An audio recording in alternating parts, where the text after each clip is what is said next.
All right, here's the last chapter of The House in the Cerulean Sea. Excuse me, I do have a little bit of a cold, so I might be sipping a drink every once in a while. 3 weeks later, nothing much had changed. Oh yes, he dreamed of the ocean, of an island with white sandy beaches. He dreamed of a garden and a copse of trees that hid a little house.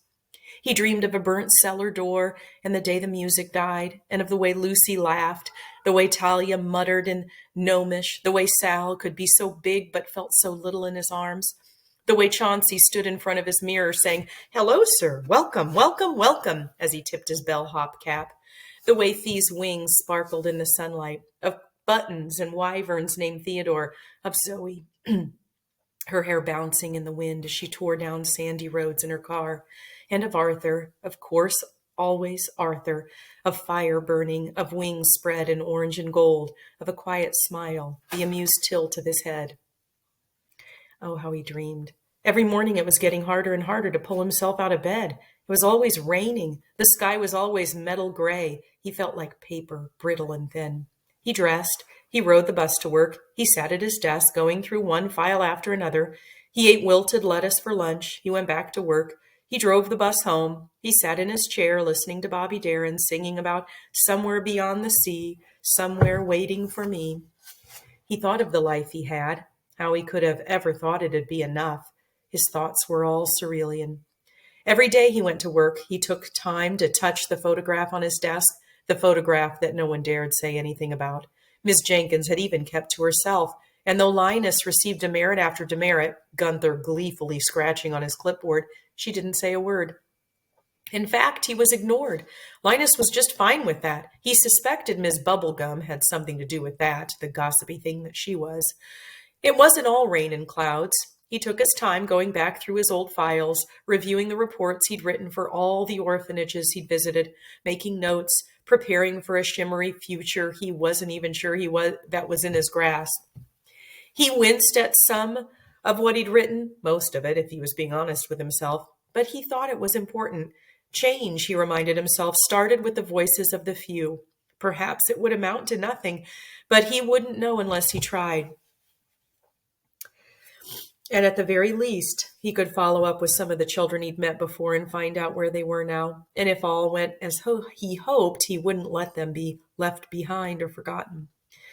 Which was why he began to smuggle out the reports. Every day he would take a few more. He was a sweaty mess each time he put another in his briefcase, sure that at any moment someone would shout his name, demanding to know what he was doing, especially when he started after the files belonging to other caseworkers. But no one ever did.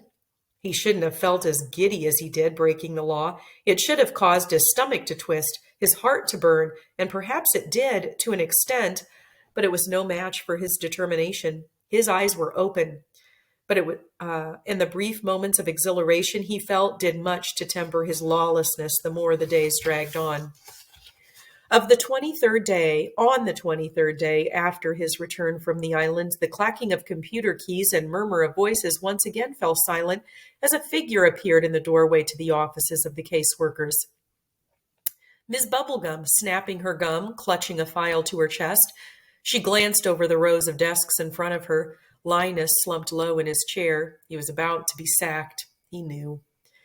He watched as she walked around Miss Jenkins' office. Miss Jenkins didn't seem pleased to see her, and her scowl only deepened at whatever question Miss Bubblegum asked. She responded and pointed out toward the desks. Miss Bubblegum turned and made her way through the rows of desks, hips swaying delightfully. Men stared after her. Some of the women did too. She ignored them all. Linus thought about crawling under his desk. He didn't, but it was close. "Mr. Baker," she said coolly, "there you are." "Hello," he said, hands in his lap, so she wouldn't see them shaking. She frowned. "Have I ever told you my name?" He shook his head. "It's Doreen." "A pleasure, Doreen." She snapped her gum. "I almost believe you. I have something for you, Mr. Baker." "Do you?" She set the file down on his desk, sliding it over in front of him. "Just came in this morning." Linus stared down at it. Doreen leaned over, her lips near his ear. She smelled like cinnamon. She tapped a fingernail on his mouse pad.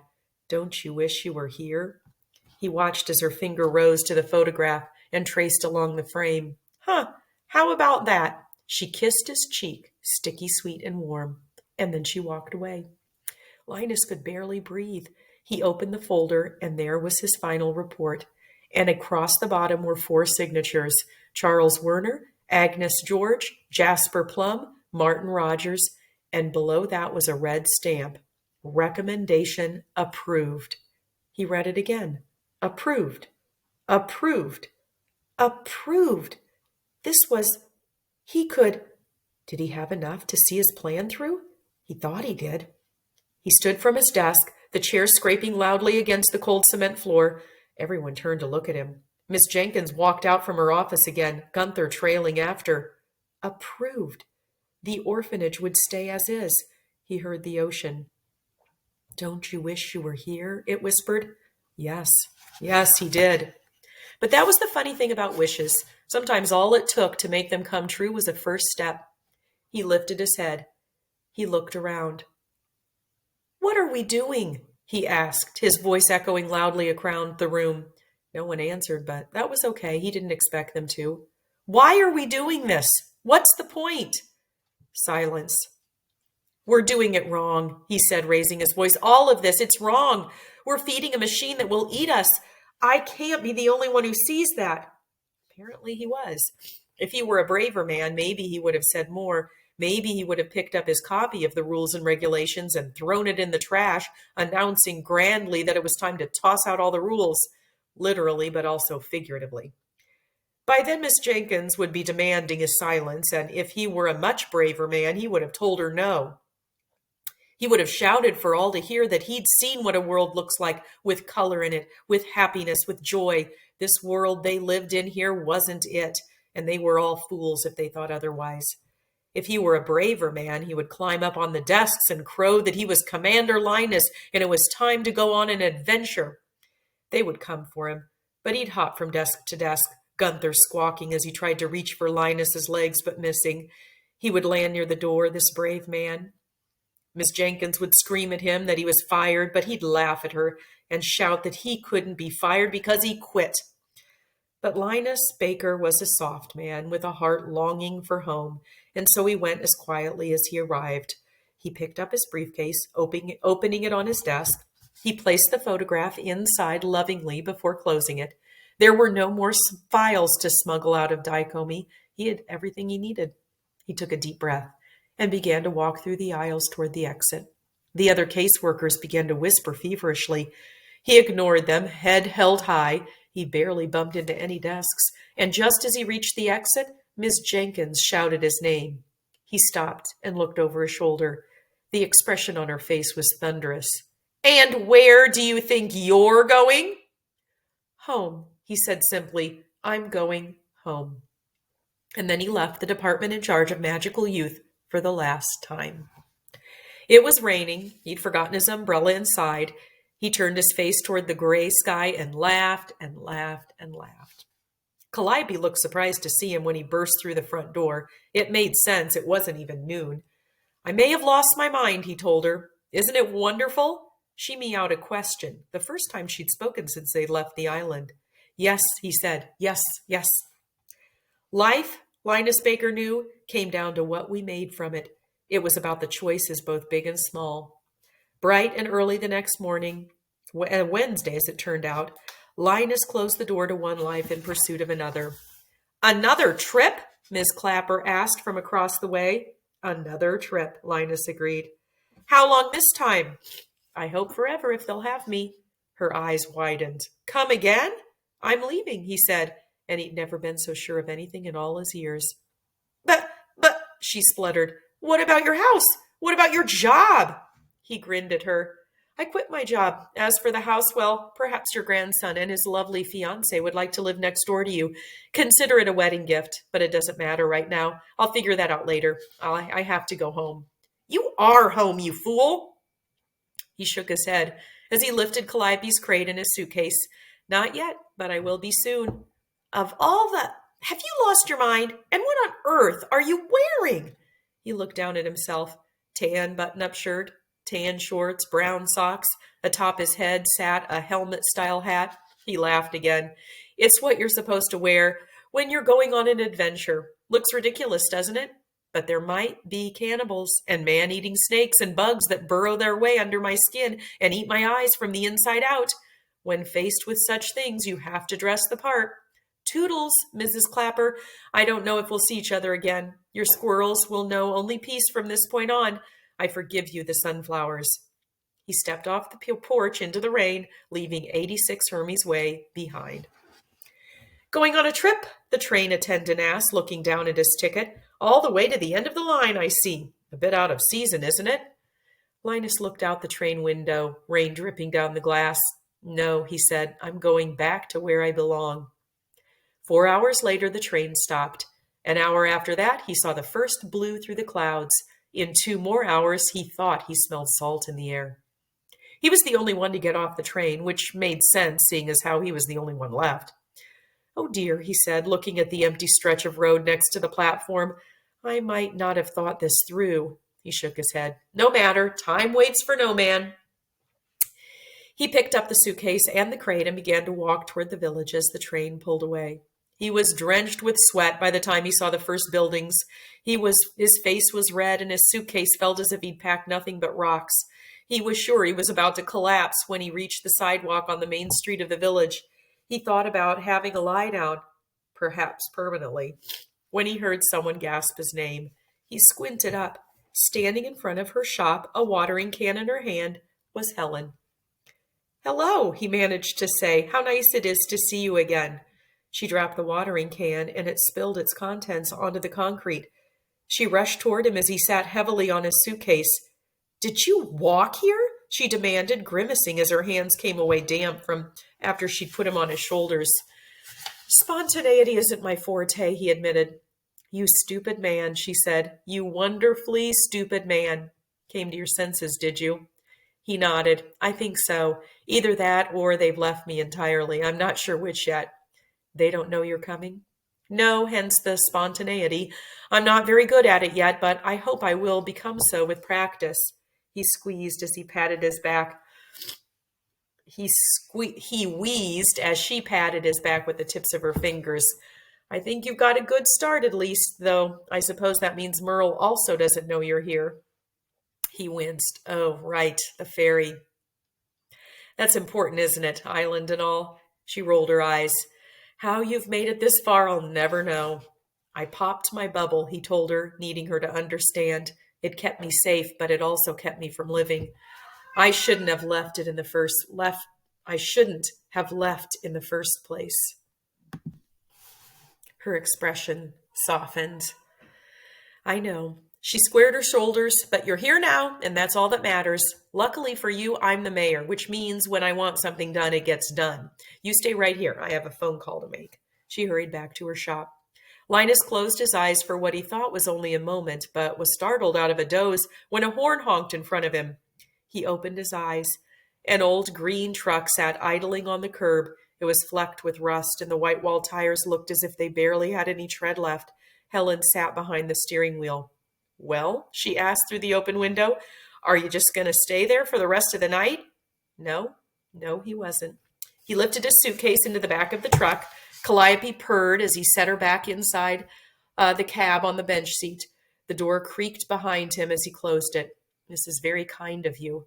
She snorted. I believe I owed you a favor or two. Consider us even. The truck groaned as she pulled away from the curb. Doris Day was on the radio, singing To Dream a Little Dream of Me. Merle was waiting at the docks, looking as unpleasant as usual. I can't just drop everything when you demand it, he said with a scowl. I have... Mr. Baker? Hello, Merle. It's nice to see you. It was almost true, surprisingly. Merle's mouth hung open. Don't just stand there, Helen said. Open the gate. Merle recovered. I'll have you know my rates have quadrupled. Helen smiled. Oh, I don't think they have. That would be preposterous. Open the gate before I crash through it. You wouldn't dare. She gunned the engine. Merle ran for the ferry. Awful man, she said. I wouldn't mind if he fell off his boat one day and drifted away into the sea. That's terrible, Linus said. Then, We could make it happen. She laughed, sounding surprised. Why, Mr. Baker, I never would have thought to hear such a thing from you. I like it. Let's get you home, shall we? I expect you have some things you need to say. He sunk lower in his seat. The island looked the same as it always had when he left it. It had been only weeks and felt like a lifetime. Merle muttered something about Helen hurrying back, and she told him they would take all the time they needed, and she wouldn't hear another word from him. He stared at her, but nodded slowly. She drove along the familiar dirt road, winding toward the back of the island as the sun began to set. I've been here a couple of times since you departed. He looked over at her. For the garden? She shrugged. And to see what you left behind. He turned back toward the window. How was it? She reached over the crate between them and squeezed his arm. They were okay. Sad, of course, but okay. I stayed for dinner the first time. There was music. It was lovely. They talked about you quite a bit. He swallowed past the lump in his throat. Oh. You made quite the impression on the people of this island in the time you were here. They did the same for me. Funny how that works, isn't it? That we can find the most unexpected things when we aren't even looking for them? He could only nod. There were lights on upstairs in the main house. The paper lanterns in the gazebo and the garden were lit. It was 5:30, which meant the children would be involved in their personal pursuits. Sal, he thought, would be writing in his room. Chauncey would be practicing in front of a mirror. Fee would be with Zoe in the trees. Theodore was most likely underneath the couch, and Talia in her garden. Lucy and Arthur would be upstairs talking about philosophy and spiders on the brain. He would breathe for the first time in weeks. He could breathe. Helen stopped in front of the house. She smiled at him. I think this is where we part our ways for now. You tell Arthur I'll still be here on Saturday. Apparently there's to be some sort of adventure. There always is on Saturdays, Linus whispered. Don't forget your suitcase. He looked at her. Thank you. She nodded. It should be me thanking you. You've changed things, Mr. Baker, whether you intended to or not. It's a small beginning, but I think it'll grow, and I won't forget it. Go on. I think there are some people here who would like to see you. Linus fidgeted nervously. Maybe we should, she laughed. Get out of my truck, Mr. Baker. It's Linus. Just call me Linus. She smiled sweetly. Get the hell out of my truck, Linus. He did, pulling Calliope out with him. He reached into the bed of the truck and lifted his suitcase out. The gravel crunched under the truck's tires as Helen pulled away with a wave. He stared after her until the taillights disappeared into the trees. Okay, old boy, he muttered. You can do this. Calliope meowed from the crate. He bent over and opened it. Now, don't go far. She shot out toward the garden. He sighed, of course. He followed her. The flowers were in bloom, and they seemed brighter than he remembered. He walked along the path until he heard muttering in a strange tongue. He rounded a hedge to see a little bearded gnome digging in the dirt. He stopped. Hello, he said quietly. Her shoulders stiffened before she continued digging. Calliope sitting at her side. He took another step toward her. New tools working out well then? She didn't respond, but the dirt was flying all around her. Helen told me she was impressed with your garden, said it was one of the best she'd ever seen. Yes, well, Talia said irritably, I am a gnome. I'm supposed to be good at it. He chuckled. Of course you are. Why are you here? He hesitated, but only briefly. Because this is where I belong, and I never should have left to begin with. I only did so in order to make sure you would be safe, all of you, and now... She sighed as she set down her spade before turning to look at him. She was crying. Linus didn't hesitate as he scooped her up in his arms. She buried her face in his neck, beard tickling his throat. I am going to bury you right here, she sobbed. I'm digging your grave, just so you know. I know, he said, rubbing a hand over her back. I would expect nothing less. No one would ever be able to find you, and even if they did, it would be too late, and you'd be only bones. Perhaps we can hold off on that for at least a little while. I have something important to say to all of you. She sniffled. Perhaps. But if I don't like what I hear, we come right back and you will climb inside the hole without arguing. He laughed, wild and bright. Deal.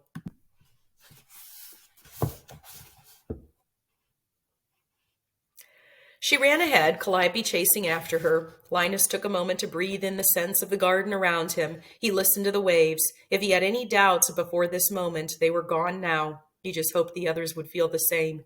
It was time. He left the garden, rounding the side of the house. He stopped when he saw what waited for him. They had gathered in the front of the house. Zoe looked exasperated at the sight of him, shaking her head fondly. Fee was glaring at him. He hoped she wouldn't turn him into a tree. Or if she did, at least that it wouldn't be an apple tree. He didn't like the idea of them eating him when he blossomed. Chauncey was fidgeting nervously, as if he wanted to hurry toward Linus, but he knew his loyalties lay with those around him. Sal stood with his arms across his chest. Theodore was sitting on his shoulder, head cocked. Talia was wiping her eyes and muttering in Gnomish. Linus thought he heard her say that she'd have to widen his grave, seeing as how he was still rotund. And Lucy. Of course, Lucy, who stood in front of them all, a strange expression on his face. Linus wondered if he was about to be hugged or if his blood was going to start to boil, causing his organs to cook within him. It really could go either way. Arthur stood behind them, and though his face was blank and his hands were clasped behind his back, Linus knew he was wary. He could see it in the stiff set of his shoulders. The fact that Linus had played a part in this made him feel ill. Arthur should never be so unsure, not about this. Linus kept his distance, though Calliope seemed to have no such problem. She was meowing quite loudly as she rubbed against Sal's legs, as talkative as she'd been ever since they'd left the island. How could he have been so foolish? How could he have ever thought he could leave this place? It was color, bright and warm, and his heart felt like it was finally beating again. He hadn't realized he'd left it behind. He should have known. He should have realized. "Hello," he said quietly. "It's nice to see you again." They didn't speak, though Chauncey twitched, eyes bouncing excitedly. Linus cleared his throat. "I don't expect you to understand. I don't know that I do. I made mistakes, some bigger than others, but he took a deep breath. "I heard something once, something important, though I don't think I knew just how important it actually was. A very wise person stood up in front of others, and though he was very nervous, he said the most profound, beautiful thing I've ever heard." Linus tried to smile, but it cracked right down the middle. He said, "I am but paper, brittle and thin. I am held up to the sun, and it shines right through me. I get written on, and I can never be used again. These scratches are a history. They're a story. They tell things for others to read, but they only see the words, and not what the words are written upon. I am but paper, and though there are many like me, none are exactly the same. I am parched parchment. I have lines. I have holes. Get me wet, and I melt. Light me on fire, and I burn. Take me in hardened hands, and I crumble. I tear. I am but paper, brittle and thin." Sal's eyes widened. "It stuck with me," Linus continued, "because of how important it is, how important all of you are." His voice broke, and he shook his head. "There's nothing to fear from the Department in charge of magical youth. This place is your home, and your home it shall remain. You can stay here as long as you wish, and if I have my way, others like you will know the same peace." Talia and Fee gasped. Chauncey's mouth dropped open. Lucy grinned as Theodore spread his wings and gave a little roar of excitement. Sal dropped his arms, sagging in relief. Zoe tilted her head. Arthur stayed as he was. It wasn't enough. Linus knew that. So he gave everything he had left. "I think you're lovely. All of you. And though I've lived in a world where you didn't exist for most of my life, I don't believe that's a world I can be in any longer. It started with the sun, and it was warm. And then came the sea, and it was unlike anything I'd ever seen before. It was followed by this place, this island, so mysterious and wonderful. But it was you who gave me peace and joy like I'd never had before. You gave me a voice and a purpose.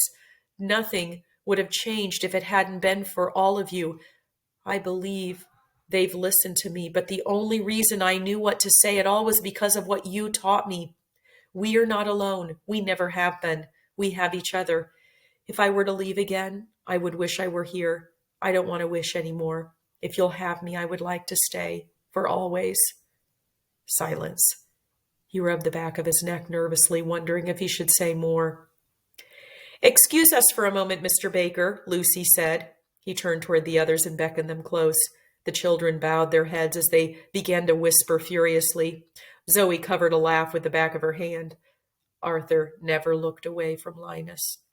Linus knew it was impolite to try and listen in on the meeting he was not part of. That, however, didn't stop him from trying. Unfortunately, the children didn't seem to care that he was most likely about to have a heart attack. He watched as they held their congress. At one point, Lucy drew a finger across his neck, eyes rolling back in his head, tongue hanging out. Talia nodded in agreement. Linus thought Chauncey said something about feeding the cannibals, but he might have misheard. Theodore snapped his jaws. Fee glared at Linus over her shoulder before turning back to the others. Sal muttered something under his breath, and the children gazed up at him adoringly. "So we're in agreement then?" Lucy asked. The children nodded. They turned back toward him. It was Lucy who spoke for them. "Does anyone else know you're here?" Linus shook his head. "So we could kill you and no one would be the wiser." "Yes, though I would like to avoid that if at all possible." "Of course you would," Lucy said. "We have conditions." "I would expect nothing less." Talia said, "You have to help me in the spring in my garden and do exactly what I say." There was no hesitation. "Yes." Fee said, "You have to spend 1 day a month with me and Zoe in the woods." "Yes." Chauncey said, "You have to let me do your laundry." Oh, how his heart felt like it would burst. "If that's what you want." "And you have to tip me." "Of course." Theodore chirped and clicked, head bouncing up and down. "Every single button I can find," Linus agreed. Sal said, "You have to let us call you Linus." His eyes stung. "I would love nothing more." Lucy, grinning devilishly, "And you have to dance with me. And when I have bad dreams, you have to come and tell me everything will be okay." "Yes, yes, yes, to all of it, to any of it. For you, I would do anything." Lucy's smile faded. He looked so young. "Why did you leave in the first place?" Linus hung his head. "Sometimes you don't know what you have until it's no longer there, and I needed to be your voice so those far away would hear you for all that you are." "Children," Arthur said, speaking for the first time, "would you please go inside and help Zoe with dinner? I need to have a word with Mr. Baker." They complained immediately. "Now." Lucy threw up his hands. "I don't know why you don't just kiss him and get it over with. Adults are so dumb." Zoe choked on a laugh. "Come on, let's leave the dumb adults to it. We absolutely will go inside and start dinner and not watch them through the windows." "Ooh," Talia said, "I get it. Yes, let's go watch. Make dinner." They hurried up the steps to the house. Sal glanced back at them before closing the door behind him, and immediately appeared in the window with the others, though they tried unsuccessfully to hide behind the drapes, even Zoe. Linus loved them very much. The stars were beginning to appear overhead. The sky was streaked in orange and pinks and blue, blue, blue. The seabirds called, the waves crashed against the rocks. But the only thing that mattered at this moment was the man before him, this exquisite man. Linus waited. "Why now?" Arthur asked. He sounded tired. "It was time," Linus said. I went back thinking it was the right thing to do. I presented the results of my investigation to extremely upper management."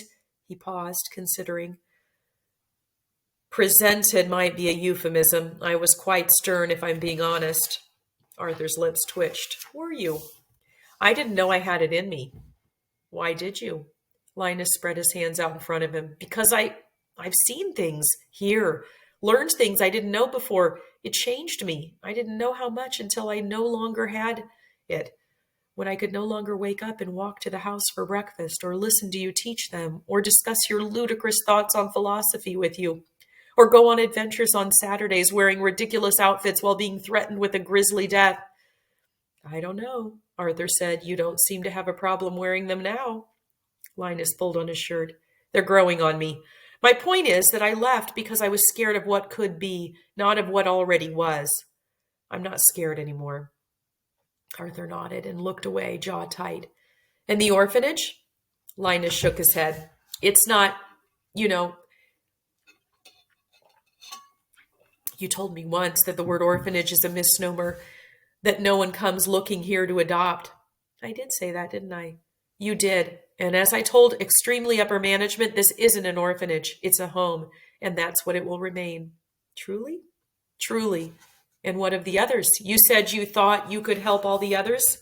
Linus scratched the back of his neck. I might have done something illegal? Stole a few files? Maybe more than a few? I have an idea, though it will take time. Why, Linus Baker, I'm utterly surprised at you. Stealing of all things. It's not proper. Yes, well, he muttered, I put the entirety of the blame on you lot here. You corrupted me. Linus thought he saw a flicker of fire in Arthur's eyes. You really did all that? Yes, I was frightened, but it was the right thing to do. He hesitated. Then, I also quit. Arthur looked surprised. Why? Linus shrugged. Because it wasn't where I belonged. Where do you belong, Linus? And with the last of his courage, Linus Baker said, Here, with you, if you'll have me. Ask me again. Please, I beg you, ask me to stay again. Arthur nodded tightly. He cleared his throat. He was hoarse when he said, Linus? Yes, Arthur? Stay. Here, with us. With me. Linus could barely breathe. Yes, always yes. For them, for you, for... He was being kissed. He hadn't even seen Arthur move. One moment he thought he was about to break, and the next, his face was cupped in warm hands and lips were pressed against his own. He felt as if he were on fire, burning from the inside out. He reached up, putting his hands atop Arthur's, holding them in place. He never wanted this moment to end. For all of the love songs he'd ever listened to in his life, he hadn't been prepared for how a moment could feel. Arthur pulled away and began to laugh as Linus frantically kissed his chin and cheeks, his nose and forehead. Arthur dropped his hands and wrapped his arms around Linus, holding him close. Linus could hear the children cheering in the house as they began to sway in the light from a setting sun. I'm sorry, Linus whispered into Arthur's throat, never wanting this moment to end. Arthur held him tighter. You silly, delightful man. There is nothing to be sorry for. You fought for us. I could never be angry with you for that. How I cherish you.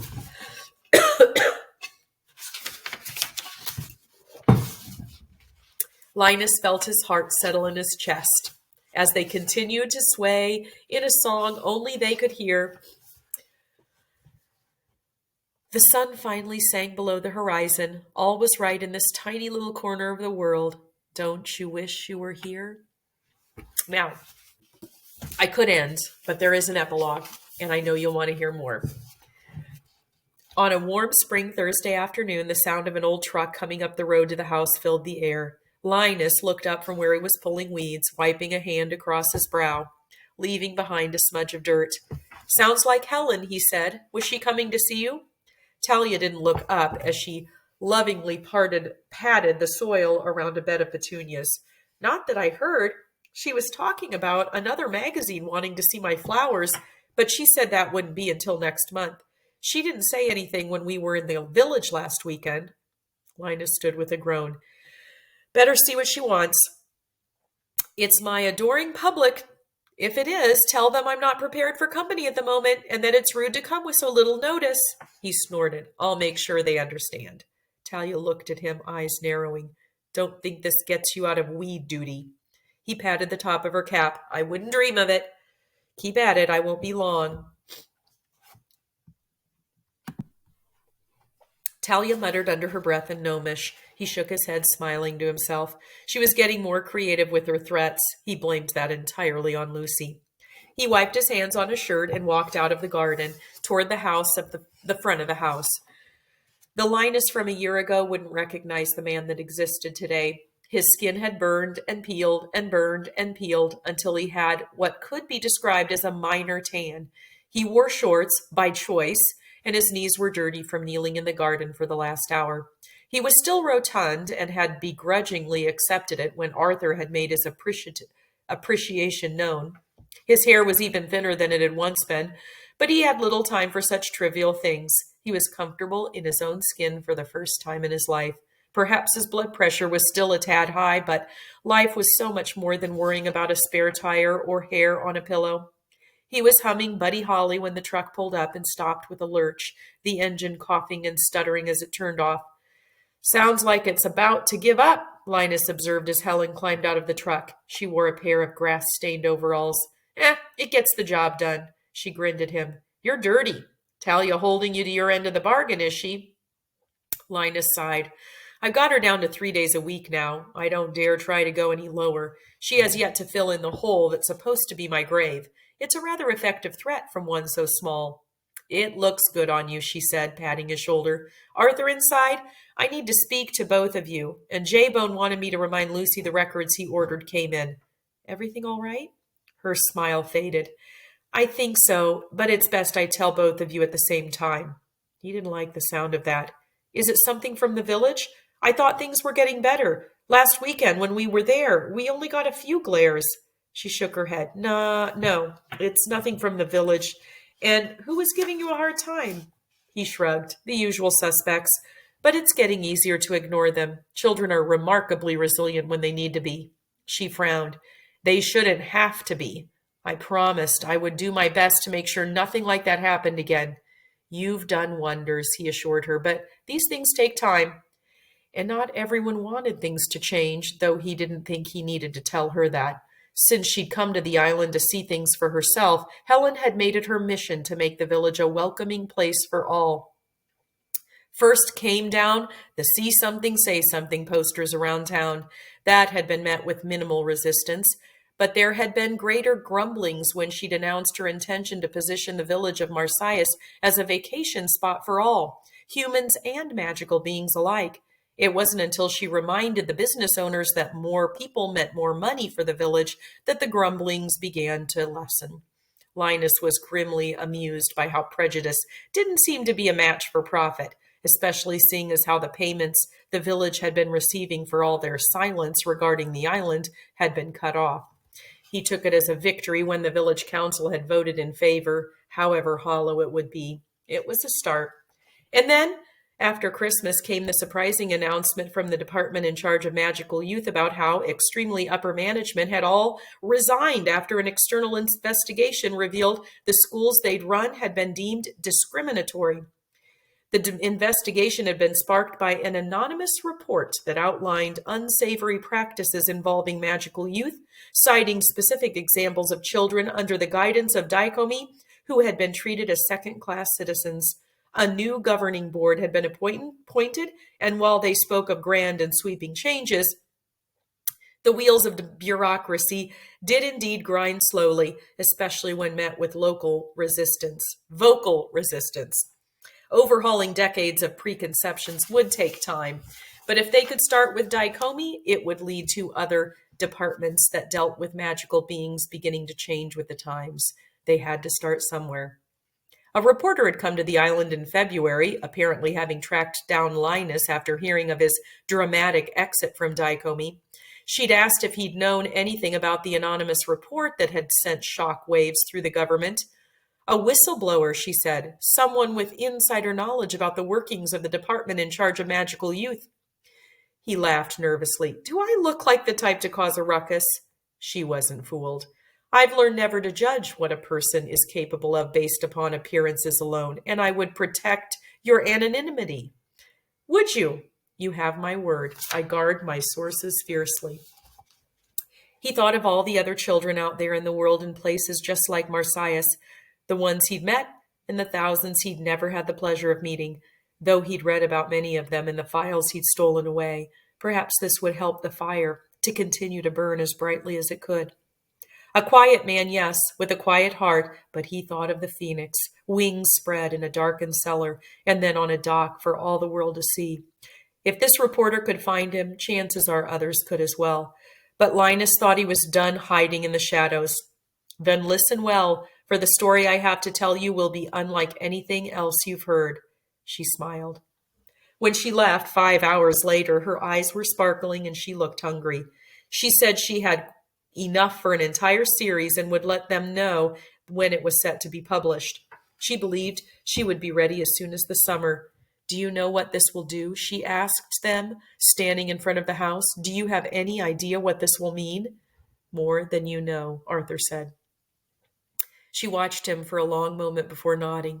She turned toward the car, but stopped with her hands on the door handle. She glanced back at them. One last question. Bloody reporters, Linus muttered. She ignored him, only having eyes for Arthur. I heard from a source that a man unlike any other has agreed to testify about his own experiences of being under the purview of the department in charge of magical youth. Would you know anything about that? A man unlike any other, Arthur said. How curious. Is it true? I expect time will tell. She shook her head. Something crossed her face that Linus couldn't quite parse. She said, I must remain objective. My job is to report the facts and nothing more.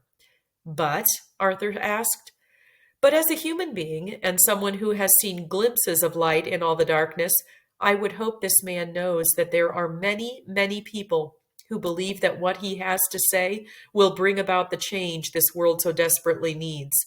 Good day. She left then, heading back toward the ferry. They stood on the porch as her car disappeared down the dirt road, hands joined between them. Linus said, I told you. Arthur smiled. You did, didn't you? Perhaps you were right, after all. Do you really think they'll listen?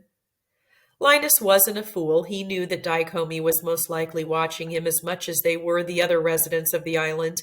While he wasn't magical in the slightest, he had left Dicombe and come to a place still technically considered classified, though it was something of a joke now. The children didn't hide who they were, and while they were still met with some conflict, they were welcome in the village whenever they wished. Helen made sure of that. Oh, he wasn't naive enough to think it would be like this everywhere. He still saw the anger and the vitriol magical beings received in the bigger cities. There were rallies and marches in favor of registration. But what made him hope that things were changing were the counter-protesters who gathered in greater numbers. They were mostly young people, a mixture of the magical and humans alike. And Linus knew the old guard would soon be standing on their last legs. It was simply a matter of time. Yes, he said, eventually. Arthur nodded. You believe in me. Linus blinked. Of course I do. I believe in all of you. But you're a phoenix, Arthur. You know fire. It's time to burn it all down and see what can grow from the ashes. A ruckus, Arthur said, and he chuckled quietly. If only they knew what we're capable of. Linus smiled. They will. He was waiting to see if Dicombe would send a new caseworker to the island, especially after the petition Arthur had recently submitted. So far, there hadn't been word of such a thing, though Helen was here now. Maybe she'd learned something and had come to warn them. I'll keep working on it, she told him. He smiled softly at her. We know, and we're grateful for it. He led her into the house. He could hear the sounds of a home filled with happiness around them. It creaked and groaned, as a house does when it's old and well lived in. He saw the tip of a tail thumping happily from underneath the couch. As they climbed the stairs, there came the sound of typewriter keys clacking furiously, of a cheerful "How do you do?" coming from Chauncey's room. He was practicing more and more these days, especially after he'd been asked by the manager of the hotel if he'd like to spend one day a month working with the bellhop. It seemed the man who'd given Chauncey his cap was getting on in years and would soon be looking to retire. Chauncey had collapsed in a quivering puddle, something Linus and Arthur hadn't known he was capable of. Eventually, when he pulled himself together, he tearfully accepted. He had his first day on Saturday. Linus heard Lucy exclaiming loudly as they reached the bedroom door. He glanced back at Helen, who arched an eyebrow at him. Lucy was the first to say something to Arthur about what he was, Linus explained. Everyone else pretty much already knew, but Lucy decided to be more forthcoming about it. He's been asking Arthur to light things on fire for weeks now. Oh boy, Helen said. He pushed open the door. And just think about it, Arthur. Think about all the things that burn. Paper, cardboard, trees. Wait, no, not trees. Fee will kill me if we burn trees. But we could if we wanted to. Between the two of us, we can light so many things on fire. Hi, Linus. Linus shook his head. Lucy, we've talked about this. Lucy scowled. I know, but you also told me the only way we can learn new things is if we ask about them. Arthur smiled. You did say that, didn't you? I regret everything, Linus muttered. You're fibbing, Lucy said. You love me. That smile took on a sinister curve. Just like you love Arthur. Linus felt himself turning red, but he didn't try and argue. Everyone in the room would know he was lying. Be that as it may, I think there's a plate of biscuits with your name on it in the kitchen. Why don't you see if Sal and Chauncey want to join you? Lucy stared up at him suspiciously. Are you kicking me out to talk about me? Because if you are, I didn't do whatever you think I did. Linus's eyes narrowed. Did you do something I should be aware of? Biscuits! Lucy crowed, running from the room. Hi, Helen. Bye, Helen. He hollered over for his brothers as he slammed the door shut behind him. A painting on the wall, that of a lemur, in a confoundingly salacious pose that Arthur found inexplicable delight in, was knocked crooked. A little devil, isn't he? Helen asked, staring at the closed door in wonder. Quite literally, Arthur replied. Helen, I don't think we were expecting you. Sorry about that, she said. It couldn't wait. I need to see you. She glanced at Linus. Both of you. It's important. By all means, Arthur said, nodding to the chair Lucy had vacated. She sat while Linus moved to stand next to Arthur. He turned redder when Arthur reached up and took his hand, kissing the back of it. He didn't pull away. Getting on then, are you? Helen asked, a spark in her eyes that Linus didn't like. We're taking it one day at a time, Linus said stiffly. Oh, sure, I understand that. Talia told me last weekend that you haven't slept in the guest house since Christmas and that you've had quite a few sleepovers with Zoe, though I don't think she understands why. Arthur laughed as Linus groaned, meddling little things. It's a good look on you, she said quietly. The both of you. I'm happy you found each other. She sobered. I've waited to come to you with this. I wanted to make sure, but I think it's almost time. Linus was confused. He glanced down at Arthur before looking back at Helen. What are you talking about? A child, Arthur said. Isn't it? You found a child. Linus felt goosebumps on the back of his neck. Helen nodded. He's undocumented, but he has no one else. He's staying with some friends, people I trust, but they don't have enough room, and it was always meant to be temporary, and given what he is, he'll need more than they could ever provide. She smiled, though it trembled.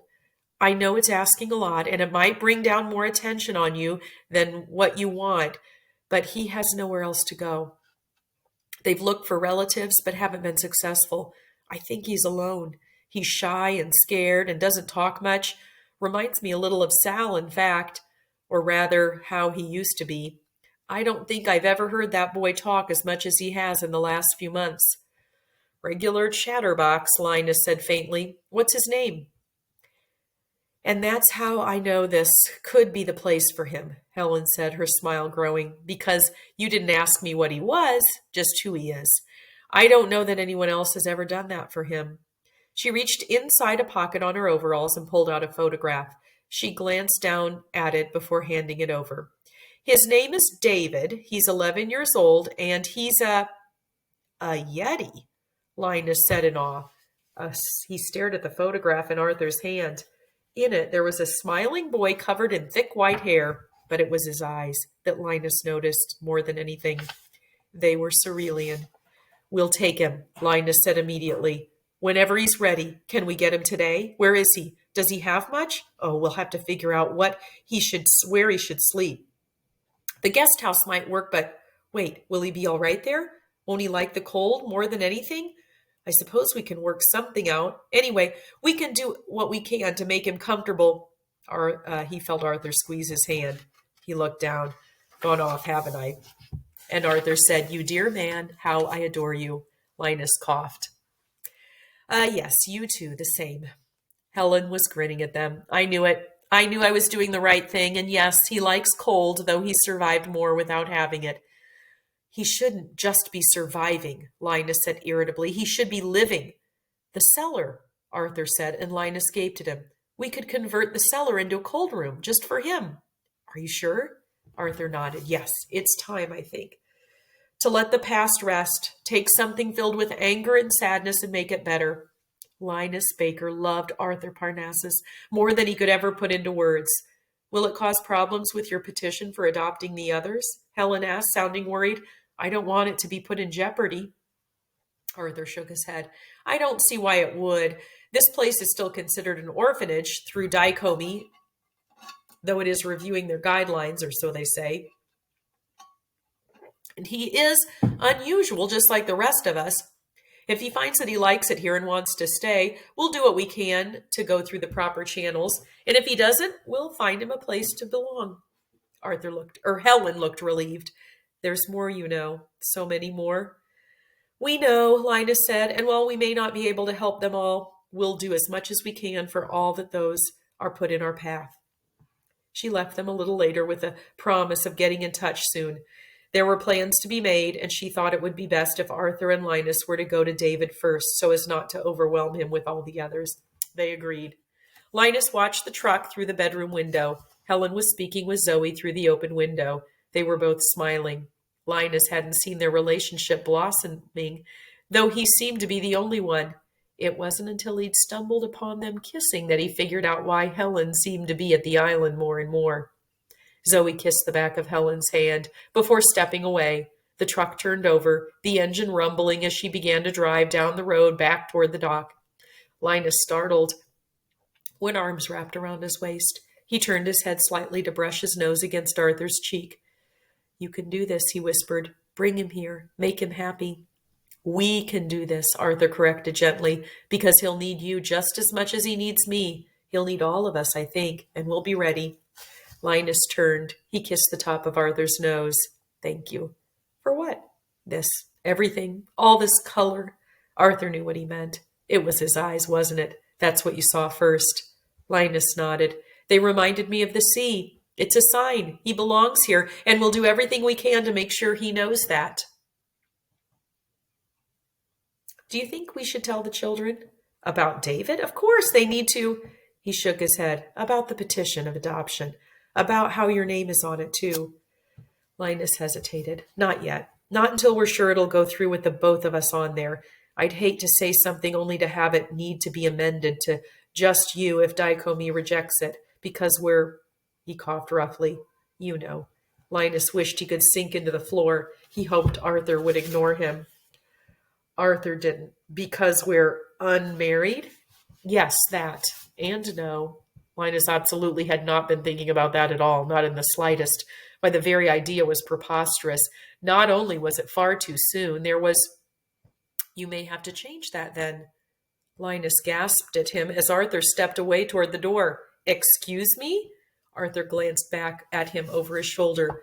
"Coming, dear Linus?" "Now see here, you can't just say something like that. What on earth?" Arthur opened the bedroom door. He held out his hand for Linus. Linus, still sputtering, of course, took what was offered. It turned out they needn't have worried. By the time they reached the bottom of the stairs, the children and Zoe had gathered in the kitchen, and Lucy was already explaining with ferocious excitement that Linus was going to be their father too, and that Arthur and Linus were to be married. They would have to talk to him about eavesdropping again. As the children jumped on the bed, shouting their happiness with no small amount of tears, Linus found he wasn't upset at all. Sometimes, he thought to himself, in a house in the Cerulean Sea, you were able to choose the life you wanted. And if you were of the lucky sort, sometimes that life chose you back.